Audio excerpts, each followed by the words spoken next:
Human rights experts say a transnational criminal syndicate committed crimes against humanity in trafficking Rohingya Muslims who fled violence and persecution in Burma, as well as Bangladeshi nationals trying to reach Malaysia. Traffickers allegedly murdered, enslaved, imprisoned, tortured, raped, starved, and forced displacement of their victims between 2012 to 2015, according to a joint investigation by the Human Rights Commission of Malaysia, Suhakam, and Bangkok-based rights group Fortify Rights. While atrocities committed against the Rohingyas in Buddhist-majority Burma are well documented, the new investigation is the first to document abuses in Malaysia and Thailand. This is the first report documenting international crimes that were perpetrated outside of Myanmar, Matthew Smith, CEO and co-founder of Fortify Rights, told Time. Approximately 170,000 people fled to Indonesia,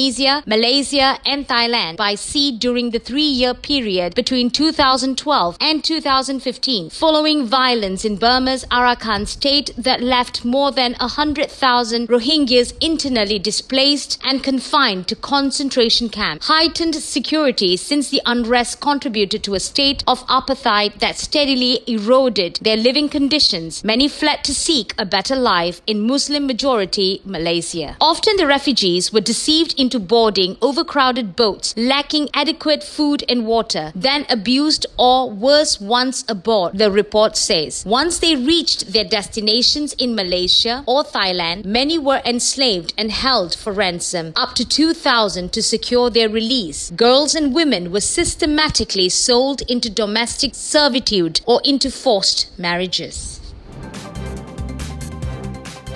The London-based Burma Human Rights Network, BHRN, called on Burma's military Wednesday to immediately cease operations in civilian areas of Arakan state. In this conflict, the Burmese military is proving again that they have no concern for human life or the safety of civilians, said a statement by BHRN's executive director, Kyaw Win. This is especially true of minorities in the country, and the ethnic Rakhine and Rohingyas living in Rakhine state are evidence of this inhumane disregard, Win said. Win also called on the international community to insist that Burma initiate a ceasefire with the Arakan army to protect civilians from further harm. The BHRN statement recalled that close to 20,000 Mog villages have been displaced with no access to much needed aid and drew attention to the importance of an immediate ceasefire. BHRN operates across Burma and works for human rights, minority rights, and religious freedom according to its website. The Rohingyas, described by the UN as the world's most persecuted people, have faced heightened fears of attack since dozens were killed in state-sponsored violence in 2012. According to Amnesty International, more than 800,000 Rohingya refugees, mostly women and children, have fled Burma and crossed into Bangladesh after Burmese forces launched a crackdown on the minority Muslim community in August 2017. Since August 25, 2017, nearly 24,000 Rohingya Muslims have been killed by Burma's state forces, according to a report by the Ontario International Development Agency, OIDA. More than 34,000 Rohingyas were also thrown into fires, while over 114,000 others were beaten, said the OIDA report titled Forced Migration of Rohingyas: The Untold Experience. Some 18,000 Rohingya women and girls were raped by Burmese army and police. Over 115,000 Rohingya homes were burnt down and 113,000 others vandalized, it added. The UN has also documented mass gang rapes, killings, including of infants and young children, brutal beatings and disappearances committed by Myanmar state forces. In a report, UN investigators said such violations may have constituted crimes against humanity.